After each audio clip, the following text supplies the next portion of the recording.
अनेक हुतात्म्यांनी आपलं बलिदान दिलं आणि मुंबईची गरिमा, मुंबईचं स्वातंत्र्य, मुंबईची अस्मिता हा एक अभिमान बाळगावा अशी मुंबई देशामध्ये देशातील आर्थिक राजधानी म्हणून मुंबईकडे बघितलं जातं। मुंबईच्या जमिनी गगनाला भिडल्या असताना शिंदे सरकारने या जमिनी सरसकट अदानीच्या खिशात घालण्याचा सपाटा सुरू केला। आतापर्यंत यांनी किमान 2 लाख कोटी रुपयाच्या जमिनी अदानीच्या खिशात घालण्यासाठी पाऊल उचललेत। अनेकांचे जेआर निघाले। आता 24/6 त्यांनी जेआर काढलाय आणि दुग्ध व्यवसायाची विभागाची जागा जवळपास 8.5 हेक्टर जागा, सर्वे नंबर 229, ज्या जागेचे बाजार मूल्य 20,000 कोटी रुपये आहे।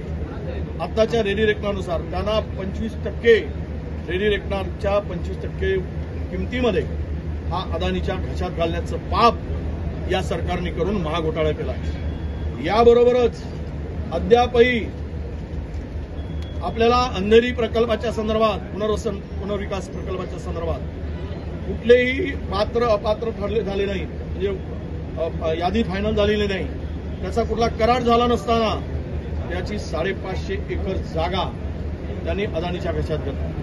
त्याबरोबर डम्पिंग यार्डची जागा जवळपास 1223 एकर जागा ही सुद्धा अदानीच्या खिशात घालण्याचं काम सुरू झालेलं आहे। म्हणजेच हा MSRDCची जागा असेल, ती जागा आता त्याचा प्रयत्न सुरू झालाय, त्यांची फाईल तिकडे जकात नाक्यावरची अशा मोठ्याच्या जागा तिथे केवळ 8,000 कोटी रुपये घेऊन तिकडे तो अदानी 1.5 लाख कोटी रुपये कमवणार आहे। म्हणजेच आता तर आज आम्ही 2-3 प्रकरणं काढत, रोज 2 ते 3 प्रकरणं अदानीच्या एकूणच झालेल्या भ्रष्टाचारांच्या संदर्भातली माहिती आम्ही सभागृहाकडे उघड करूच।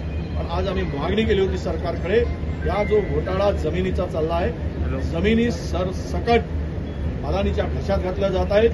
सरकारचा आशीर्वाद आणि सरकारचा सहभाग या मुख्यमंत्र्यापासून सर्व लोक त्यामध्ये सहभागी आहेत आणि प्रचंड भ्रष्टाचार यामध्ये होतो आहे आणि हे सर्व महाराष्ट्रातील जनता बघत आहे।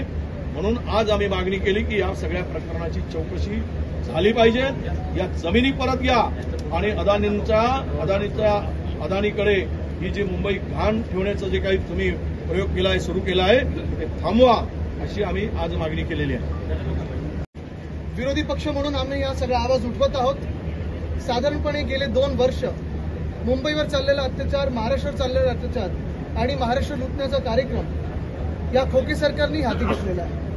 मुंबईमध्ये धारावी रिडेव्हलपमेंट जो प्रोजेक्ट आहे, धारावीचा पुनर्विकास करणं, कोणाला ह्याचा विरोध नाहीये। आम्हाला देखील वाटतं, आम्हाला सर्वांना वाटतं की धारावीचा पुनर्विकास व्हावा, तिकडच्या लोकांना आपल्या हक्काची घरं आणि चांगली घरं व्हावी।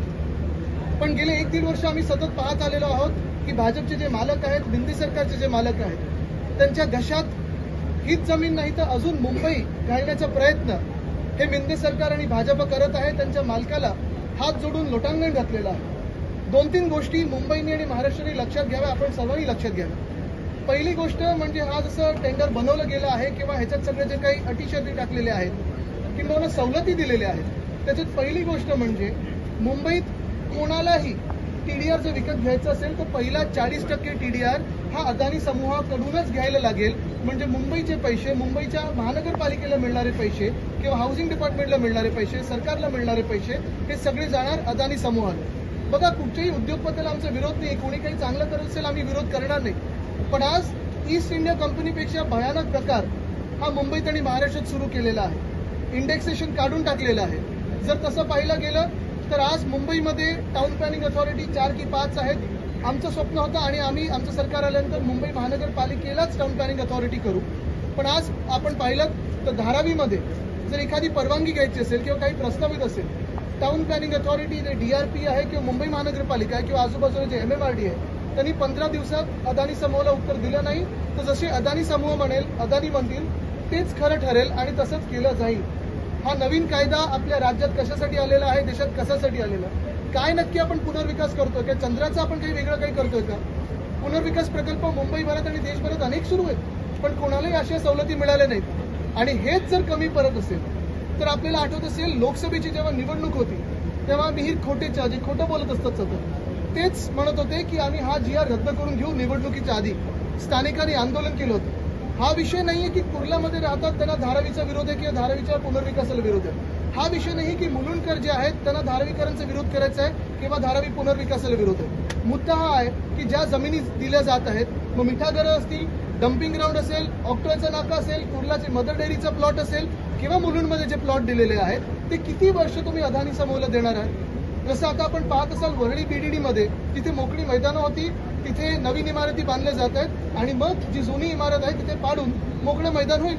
पण असंच धारावीमध्ये शक्य आहे, कारण DRPचा जेव्हा आम्ही अभ्यास करत होतो तेव्हा आम्ही पाहिलं होतं की इथे ट्रान्झिट बाहेर न बनवता तिकडच्या तिकडेच ट्रान्झिट बनवलं जाईल. बरं, भीती ही देखील आहे, आम्ही शिवसेना उद्धव बाळासाहेब ठाकरे पक्ष असेल, काँग्रेस पक्ष असेल, राष्ट्रवादी काँग्रेस, शरदचंद्र पवार साहेबांचा पक्ष असेल, या सगळ्यांनी आणि वर्षाताई असतील किंवा अनिल देसाई साहेब असतील, आम्ही सगळ्यांनी हा विषय घेतलेला आहे. आज पण भीती आहे की जवळपास 1 लाख परिवारांना धारावीमध्ये अपात्र ठरवलं जाईल. मग नक्की हा विकास कोणाचा होतोय? हा विकास अदानी समूहाचा होतोय की हा विकास धारावीचा होतोय? हे आपण लक्षात घेणं गरजेचं आहे. आणि म्हणून आमची मागणी हीच आहे की GR रद्द करावे आणि मुंबईच्या हिताचे GR आणावे.